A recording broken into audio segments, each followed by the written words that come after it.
Hello guys, welcome back to the channel, and here we are with part 8 of this Roden C-141B build. And as I said to you, this is going to be taking place over a couple of days. Today is actually Sunday, so we probably won't get this out until sort of Tuesday or something, so we'll see. But it's going to be fairly long and drawn out. Reason for that is, as I've explained in previous videos, you need to be very careful when you've got areas like this where you've got a lot of filler, a lot of glue, whatever, and you will find that things will sink back. So you need to be mindful of that and sort of basically get your filler work done, Mr. Surfacer work, whatever, leave it for a couple of days, sand it, leave it for a couple of days, and then go back and look at it. What you don't want to do is come to your kit after, I don't know, after a month, you got it on your display shelf and you look at it, you've got great big lines here, great big lines down the fuselage, because I can assure you, if you've got lots of glue or filler or whatever in areas like this and on the tailplane here, it will happen, I can assure you. So it's worth bearing in mind. Now, I know there's people going to comment there are other ways to do this, but I'm using this model as a way of showing you guys to do it the careful way, and the risks that you're taking doing it this way. Now, something you can do, I keep a little pot here of talcum powder, Dymo tape on the back of it. Talcum powder and super glue mixed together, that gives you a filler. The reason I put the talcum powder in it is it tends to break it down and make it a bit softer to sand. If you just use super glue, it can be very, very hard to sand, and the trouble is, as I've explained before, if you're sanding something that's harder than the material underneath it, then what you will often get, and I can just try and show you here, if I have a flat surface and I have a bead of super glue on there and I try and sand that down, often what will happen is you will end up with that. You end up undercutting either side because the sanding stick is rocking over the hard super glue and digging into the soft plastic underneath. And this is particularly something to be particularly aware of, like with air fix soft plastics and stuff. It will come and bite you if you're not careful. So I tend to, if I'm going to use super glue as a filler, I tend to put some talcum powder in it. You can use dental powder, whatever. The other thing worth doing is if you're going to use super glue, put it in there and then wipe it off with a cotton swab, so you've got very little to remove, which is what I did in the middle here. If you remember, I added some super glue just to get a bridge in there to make that area a bit stronger. So what have I done off camera? Since part 7, I've actually rubbed it down, and then I've gone over and put some more in where I saw it had some marks.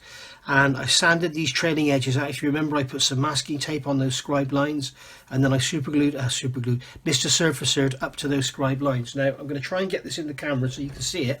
I'm going to show you exactly what we need to be careful of. Now, I've sanded this dead flat, and we're looking at this area here, okay?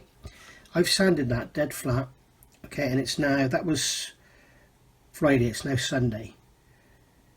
And I don't know if I can catch it in the light, but you may be able to see if I can get it in the light. No, you maybe just see it there. You can see that it's shrunk back, so there is a definite line there. In fact, the easiest thing probably to do is to probably go over it with a pencil, like so, or no, I use a pen because the pencil doesn't want to work. So I'll go over that with a pen. In fact, now that pen's on, I think it might stick out a bit better for you. But there you go, you can see it now. There's definitely a line there. And if I go over that with a sanding stick, like this here, you will probably be able to see that the pen remains in that line.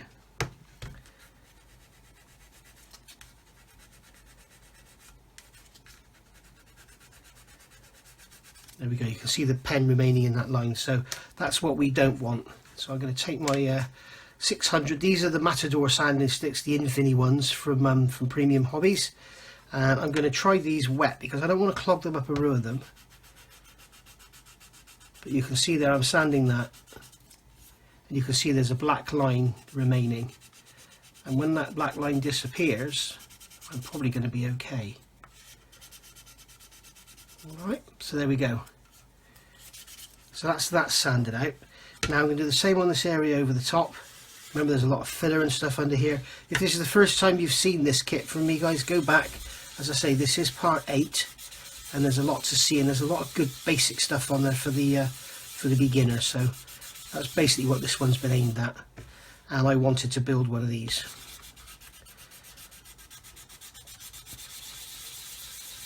So I'm using this, this is the 600 grit Infini, using it wet, and I can tell you it's doing a wonderful job. I'm not putting any pressure on, I'm just letting the sanding stick do the work as usual. If you start pushing in, you'll start to get gouges and everything.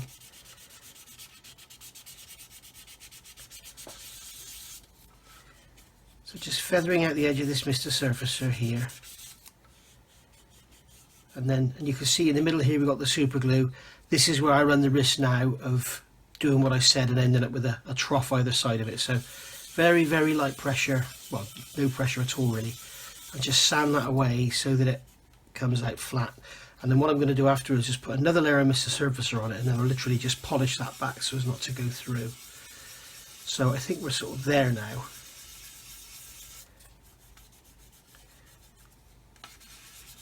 And we can see that we've got the sort of shapes we're looking for around that leading edge. And if you remember, I had to put a lot of filler in here because the actual plastic parts were incorrectly moulded.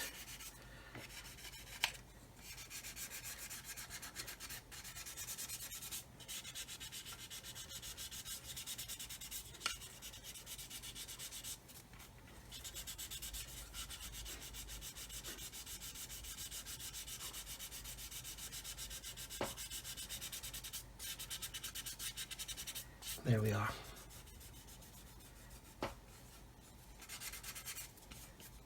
So just going to grab a paper towel, just remove the moisture. Oh, the other thing I've done off camera, guys, I went underneath with my cotton bud and alcohol, and I removed the excess Mr. Surfacer from in those wing root areas. So that's all done as well now. So I'm just going to give that a light going over on the leading edge with a sponge, just to restore that nice tapered shape in there. The same here. And what you're trying to do is basically feather the edge. Feathering the edge means basically make it so it blends into the surrounding plastic or whatever, rather than having a hard painted edge on your Mr. Surfacer. So there we go, I'm happy with that. So I think we're almost ready to start looking at primer in this area, but I do actually want to get some more. But I've got a low area there, you can see the shiny plastic here, so I want to get some more Mr. Surfacer in there, I think. And before I start doing anything else. Oh no, it's come out okay. So I think what I'll do now, I'm going to mix up a thin mix of Mr. Surfacer, I think, and get some get sprayed on here. We'll leave that for a day or two and see how it looks once it dries. Okay, so purely because of the smell, I've decided to use this primer instead. It's from MIG. It's Ammo by MIG, and I'm not a great fan of their paints, if I'm honest. But this is actually a grey primer called One Shot. It's actually made in the USA. It's Stynylrez. It's basically made by Badger. You can get this one. I think AK do a version of it. The UMP primers, they are actually the same thing. And basically what it is, it's Stynylrez primer in a different bottle, or even same bottle with a different badge, I'm not sure.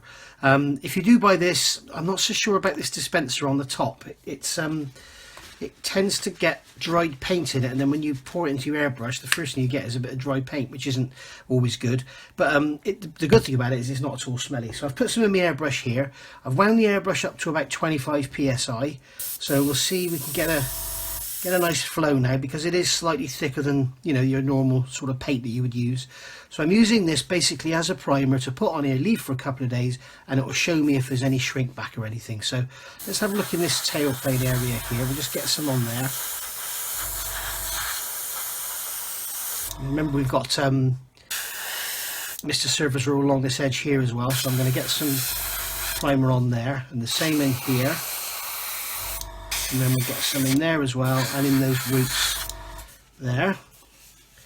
And then I'm going to get in underneath the wing here, just blow some in there, blow some in there.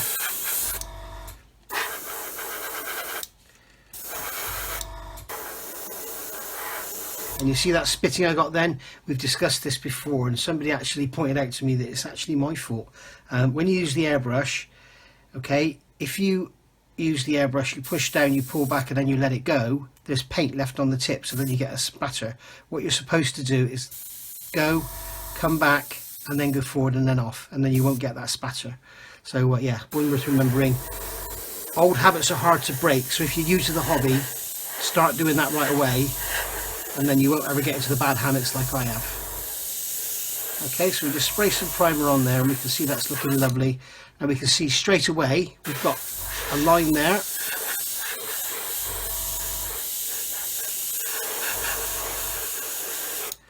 So we can see straight away on this side we've got a line that's going to have to be dealt with, but I'll leave the rest of it and we'll see what happens. Now, I'm not going to go too heavy with the primer because I don't want to ruin my scribe lines, but I'm just going to now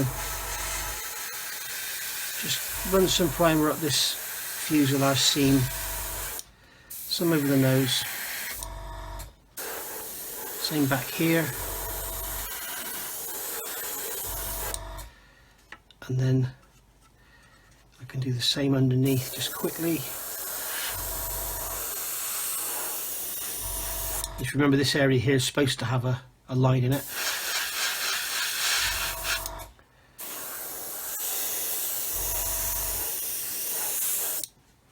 There we go.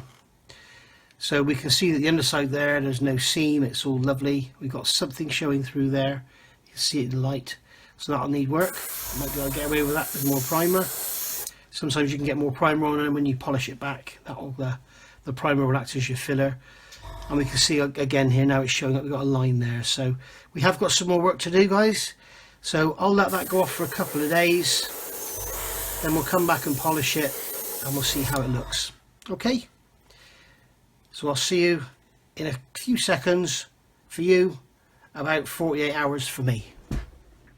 Okay then, guys, so moving forward, I've done plenty of sanding now using these lovely Infinity sponges and also the Matador sticks as well.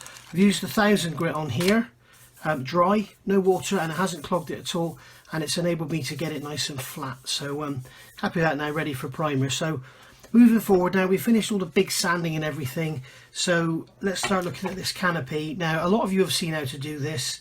I'm going to try and show you how to do it. Unfortunately, this canopy doesn't have very definite edges. They're not very hard edges, so it's quite difficult. So I've done, particularly the sides, they were all full. So I've done all the panes except for one, as you can see there. And I've got to use my magnifier, which is, where am I? It's just here. So if it's a funny angle, I'm sorry. So basically what we do is we just get a piece of masking tape, put it over the pane that we want to cover. Don't push it down. Get a cocktail stick. Now this is a fairly blunt one. And what I'm doing is going around the edge and just picking out the edge. And I'm pushing the masking tape down as I go in. If you push the masking tape down first of all, you run the risk of sort of stretching it into the corner, and then when you cut it, it'll pull back. So that's what I'm doing. And I've got a cocktail stick here with a fairly sharp end on it, and I'm just going to go round like this and pick up the edge. Now I need to look for a magnifier. This is an alpha knife. I was actually given this. It's got tiny little blades, and this is what I use for this kind of intricate stuff. And I've fresh blade every time, and then just what I'm going to do is just keep the blade sort of 60 degrees to the corner and just literally cut down. I'm not pushing down hard at all, and then roll around the side, and then I can go back up in, and I'm going to cut straight down there, and then again roll around, cut down there, and then roll around, cut down there, and that's it. Now I should be able to peel this away. There we go, leave that in there. Now I'm going to use my cocktail stick again and just go around the edge, just push the tape into all the corners. Now you can see the problem with this canopy is, with this windscreen, is the bottom edge is fairly sharp, and the top edge, because of the way it's been moulded, instead of moulding it like that, they've kind of moulded like this, so the top is like it's got a hell of a draft on it, so I'm not sure how good it's going to look. Now I've also noticed that I've got a piece there on the bottom which is sticking out, so I'm just going to go over with the knife and just trim that off. I should be able to just pull that away. There we go. And as I say, go around with a cocktail stick. Now if you're using acrylic paints on your model, one of the beauties of doing this is when you peel it all off after you're finished, you can go around with a cocktail stick. You can cut the end off a cocktail stick and blunt it and just rub the paint away from the corners, and then if you want you can give it a wash and let the black go into the corners, and it kind of makes it look more realistic. But this isn't the best one to show you on. It's certainly not the worst I've ever seen, but it's not the best. So there we go, we can see that that's done like that now. Now we can get it glued on. Okay, so canopy's all masked up, so it's ready now to fit it. Now, a lot of the times people will use crystal clear or PVA or water-based products to glue canopies on. I don't like doing that because I find that it always gives you like a soft edge. Now, I don't want to have a panel line around this canopy. I want it to be glued on, blended out and absolutely seamless, so it looks like it's part of the fuselage. Now we can see we've got some work to do around the base here and the bottom where we got some poor fitting, and we've also got a lovely joint across the back, so that'll be cool. So what I'm going to do, I'm actually going to glue this canopy on using Tamiya Extra Thin, and it's going to give me a nice hard joint rather than a soft gooey joint. So I'm just looking around and the fit looks good other than that area there, so that's going to need some sanding and blending. So I'm just going to put the canopy there, and I'm going to take a drop of Extra Thin and I'm going to work over towards the clear. Now I hope you can see this, I'm not going onto the joint, I'm working over towards the clear. Now I'm doing this for demonstration purposes because obviously on the top there it doesn't matter if I get any glue. But basically I've put a large drop in there, and then that can capillary around and I can get that central. And as I say, it doesn't matter if I get glue on this top part here because it's going to be painted over anyway, and it's going to get the living daylight sanding out of it. Okay, and then I'm going to do the same on the front here. I'm going to come up from underneath and you'll see the glue. See the glue chase around the edge? I'm not touching it, I just want it to go in, but I want to make sure it's glued everywhere because I don't want any cracks and splits. We've got to make sure we stay away from the tape. Let's give it a little nudge. I'm not sure that the glue's gone under this corner here. There we go. I'm just going to go off camera, look at us on the observisor just to make sure it's all square, and yes it is. Okay, and I'm going to put a drop more in the front because there's a bit of a gap there. Give it a push, let it ooze, let it do its thing. There we go. So now that is glued on there, absolutely solid, so we'll leave that to go off. Mr. Surfacer, hey, how did you guess? Mr. Surfacer, sanding, it's going to take a while, but you're going to see it for a few seconds. It's going to take me probably about a day. Right then guys, it's now Wednesday I believe, yes it's Wednesday the 2nd of October, so we've got a 4-day video here. So painted this on yesterday, Mr. Surfacer, and I've let it go off overnight. So now what I'm going to do is just try and rough it back and get the shape. Now I have noticed there is actually a panel line around here, so I will be eventually putting the alcohol in there and just wiping that back to, you know, make a panel line. So what I'm going to do is just gently, I'm using a sanding stick because I don't want to clog up my new sticks with Mr. Surfacer. But, and also these skinny sticks mean you can work on a small area at a time. So I'm just basically going to follow this shape. Now it's basically a cylinder with flattened off sides, so I need to try and keep that shape and not end up sanding it all away. But what I'm going to do here is blend this into the fuselage. I don't want to just rub it until it's smooth. I want to rub it until I've got a definite line between the fuselage and the canopy, because the canopy is not a perfect fit, to put it kindly. If you remember, if you go back to the part 1, I did a lot of sanding on the on the canopy to get it to fit, on the glazing should I say, to get it to fit. So there we go. Also, reading up on some of the history of this aircraft, they had issues with cracking around the glazing on the window frames, so these window frames just sort of buttress up quite a lot. But in this scale I think it's going to be difficult to cover that or try and replicate that, so I'm just going to go for the smooth look really. So just gently sanding away.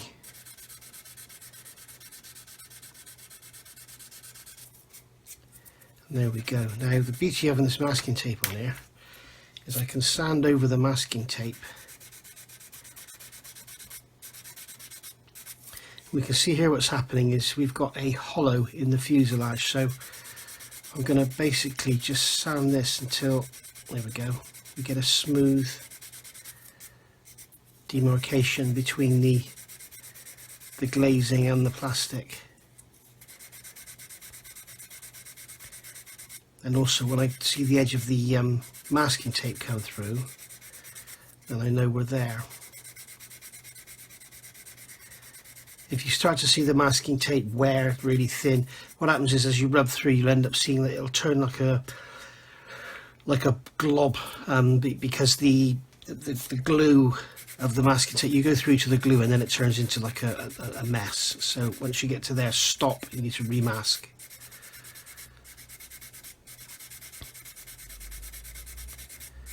There we go. So you can see we're going to have to put some more in there. Do the same on this side.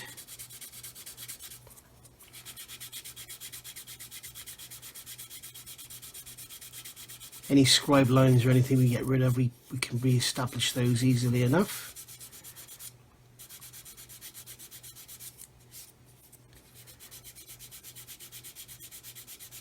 So basically what I'm doing here is actually sanding the fuselage away to blend into the canopy.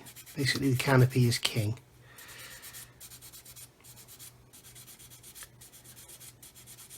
I'm going to start to go round the corner.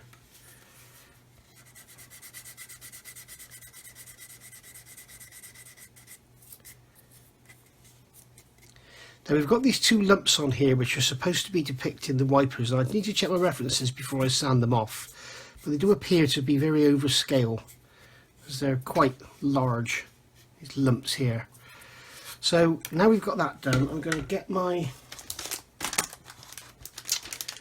in fact I will, I'll use this flory sponge, as I say, for fear of, I'm just going to try and blend this in now.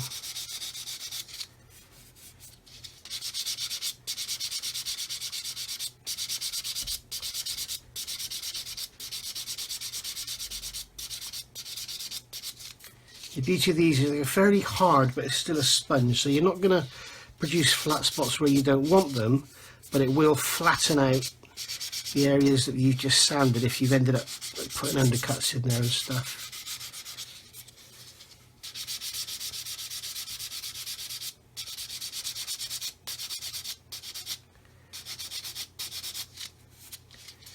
There we go.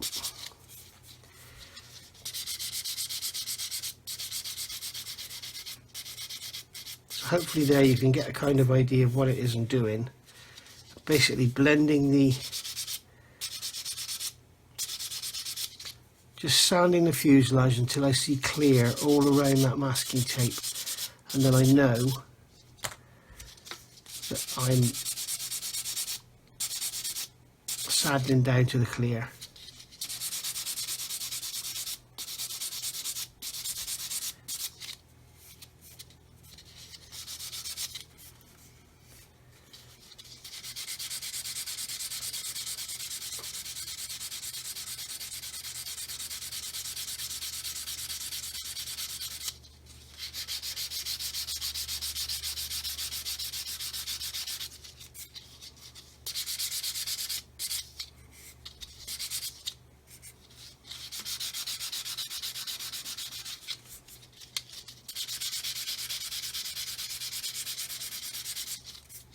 Okay, so there we go.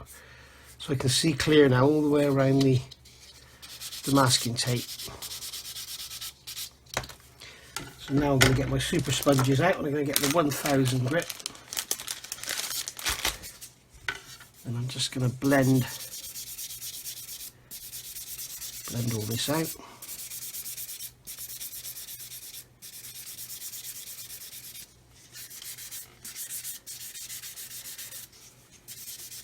These sponges really are nice. And there you can see now we've blended all that out around the sides. And we should end up with a very seamless joint. But again, I'm going to have to leave this a couple of days because it's Mr. Surfacer and I'm going to have to let it go hard and sink back and all that lovely stuff. Now these glazing panels here are 3 separate flat panels that are going to have to blend into the fuselage. So again, I'm just going to sand this until I can see clear underneath. There we go. I can see clear underneath the masking tape, and then it blends into the fuselage there, so that's fine. Now I'm going to go for it to sand those lumps off because they really are in the way. And I don't think they would have been that big. I mean, in scale they're like the size of a man's chest. I say that because I've got some 144 scale figures and I put them next to it and I could see that they were really out of scale.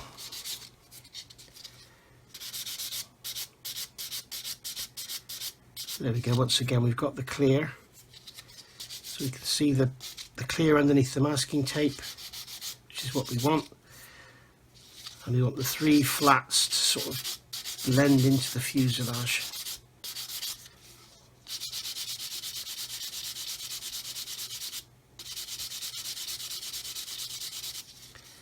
And I want those ridges to be completely gone, or those lumps, should I say.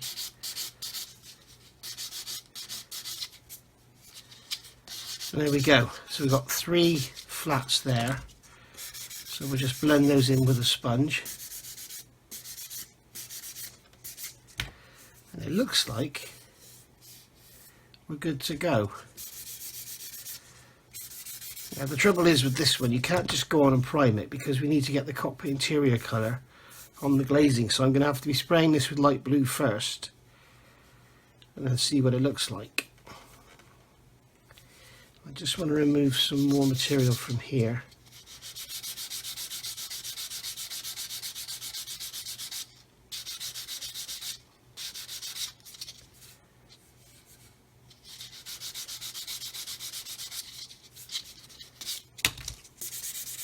We can blend that in.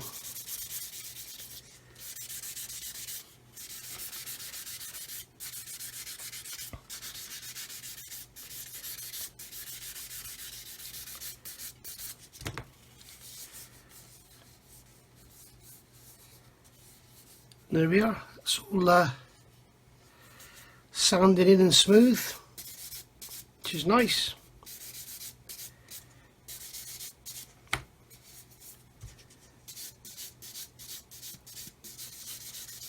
And those 3 flats become a radius over the top of the glazing, like so. There we go. You've seen how to sand now over the masking tape. And as I said, don't worry, it's going to be a water-based mix going on first, or at least like some of the Tamiya thinners, and then I'll be able to, if anything gets under the, see I've rubbed through the masking tape there, look, so what I need to do now is remove that and replace it, and the same there. So no more sanding because we might end up hurting the glass, scratching the glazing. So stop there, leave it at that, job done. Right then guys, so here we are. I've painted all around there now, and the 2 little lumps you can see there are this stuff, which is the Vallejo liquid mask. Rather than cut the masking tape out, I decided just to put that on the corners. What I've done here, I want to recreate these lightning streaks. They're actually moulded on the kit, but I've sanded them all away because I've reshaped the nose a little bit as well. What I've got here is stretch sprue. All I've done, lighter, get the sprue, hold it about. In fact, I'll show you how I do it for the newer guys out there. It's great for making thin stuff like antennas and stuff like that, all you do is take a cigarette lighter or a little candle or something. If you are a youngster, make sure you get your parents to supervise you doing this or do it for you. And what you do is just turn the sprue over the candle, and what you want is it to go really floppy and bendy. You don't want it to be too hard. There we go, so that's gone all floppy. And now I can just pull that, and then when I get to the thickness that I think I want, I can just stop, hold it, let it cool, and then put it down, and then cut the ends off, just like that. And you can basically, I mean, if you wanted something, if you just wanted like a sort of 1mm round rod, you know, or sorry, it's sort of not 1mm, but 0.8, and this is a bit close to my fingers now, you could pull that, and you can make like a round rod if you wanted to, if you just wanted a short length. There we go, you could heat that, and then pull it and make something. I don't know, but I'm messing around here because I've got no sprue to play with. But basically, if I wanted to make like a 0.8, I could just heat this until it bends, till it goes floppy, like so, and then just pull it until I think it's about 0.8, stop, and there we go. How close was I?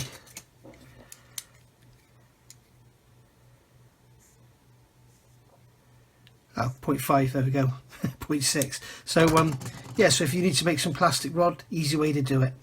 And as long as you've got plenty of spare sprue. I wouldn't advise doing this with airfix sprue. It's very, very soft and very, very gooey. And the other thing I found recently was ICM sprue was a bit strange as well. But this stuff, this Roden sprue is lovely, and the Zvezda sprue is good for it too. So there we go. That's how you make your stretch sprue. And as you can see, what I've done is I've drawn a line down the centre, and then I've got these sort of equal about, and I've just taped them in place. And what I can do now is just brush some extra thin on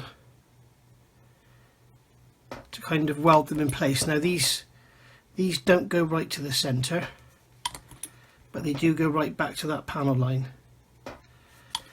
So we can just put some cement on them, like so, and I can give them a little push, leave them to dry, and then trim them off. And there we go, guys. That's all painted up now with some Mr. Surfacer 1200. What I did, I put them on, glued them on, and then I got some 6mm masking tape over there, and then cut that so these 4 side ones are at the same length, and then the front one goes right over the top. So that's had 1200, Mr. Surfacer 1200 painted on it. So I'll let that dry now, and then blend all this back in, and then sand these down a bit just to make them a bit less definite. I also need to do a bit more sanding on the nose, I think. Yeah, really coming together now. So I think what we'll do a bit more, finish this off, and then we'll call that a day for part 8. I've also scribed a couple of lines across the back here just to add a bit of interest. From what I can see, it looks like this panel wouldn't have had any lines on it, but I may scribe a couple in, I don't know, we'll see. So yeah, we're getting to the point now where we're going to get ready for primer, and I need to start thinking about getting these undercarriage bays painted, although I may leave them until after. I may do them first, I don't know. And if any of the experts out there can tell me, instructions say light grey, I'm sure they should be white. So if the experts that are out there could tell me, I'd be grateful. See you in a minute. Okay, so here we are. This is going to be the final segment of this video, because basically it's Thursday now, so this video has been going on for like, what, 5 days or 6 days even. So I'm going to get this out there. This is going to be part 8. So this is all sanded in and blended in. As we can see, we've got our nice scribe line there, which is sunk back in nicely. We've got the Mr. Surfacer is dried now around the nose, and I've just rubbed that back with one of these flory skinny sticks, and then quickly go over it with one of these, which is the 1000 grit sanding sponge from Infini, the really nice ones, and just basically just take off the roundness of that stretch sprue and make it look more like it should be. So we're just going to see how it looks. So I've got my one-shot ammo MIG primer here, and as I said, these lids, you can see that down in there. It's not a good design, it's rubbish in fact. And when you open it, be careful, because the first time you open it after a while, it spits out paint, especially after you've been shaking it. So Yeah, not a good design, that. So basically I've got some in the airbrush here. I'm just going to check the flow. I want about 20 psi, so we can just lightly prime over this area now and see how it all looks, because there's lots of filling and sanding and got stretched sprue glued down there. We just want to see how it's all going to look underneath a coat of primer, because basically this is almost the colour that the aircraft's going to be. In fact, you could almost use this as your paint, because I've seen some photos of these things and they are faded to hell. So if anyone starts talking to you about inaccurate colours or whatever, I'm afraid they're incorrect. So here we go. And by the way, as I've said before, this MIG one-shot primer is basically the same as UMP, and I think AK do a version of it as well. It's Styrylres. It's an American product made by Badger. So and it's apparently the acrylic primer of the moment. Now I'm just going to put some primer down these seams again just to check they're all okay. They all look good. Cross that scribe line, check that looks good. Some down there. A little bit of spattering from the airbrush, but never mind. Bit over there, bit over there. And I'm happy we're all looking good. And I can see there is a seam line there, but if I put a heavy coat of primer on there, let that dry off for 24 hours. When we sand that back, that should be gone. So as you can see, here we are now. This is a week after I did all this gluing and we still got sinkage. So, you know, it's worth taking your time, working on something else, start another kit, something like that. Just don't get hung up with trying to get this one finished and out the door. There we go. So yeah, we can see now that area around the nose, I'm happy with that. That all looks good. All around the glazing, I'm happy with that. That's all blended in beautifully. So when we demask it, it will look like windows put into a fuselage rather than a stuck-on piece of clear plastic. So I'm going to let that go off now for at least 24 hours. And that should be that. So I'm going to call that a day for part 8. I've put it down on the wet primer. So yeah, we'll call that a day for part 8. I'm going to stand this up. One thing you can do with this model is stand it up. You can stand it up like this on its tailplane and lean it against something on the other wing. So that's what I'm going to do here.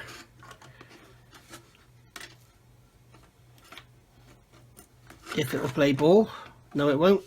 You don't want to see that. So basically, yeah, what we'll do now, we'll go off camera and then we'll come back for part 9, which will be getting the whole thing primered, polished up, and then we'll look at getting the top coat on, and then we may do the undercarriage bays before. And as I say, guys, I need to know, please, are these light grey or are they white? I believe they're white.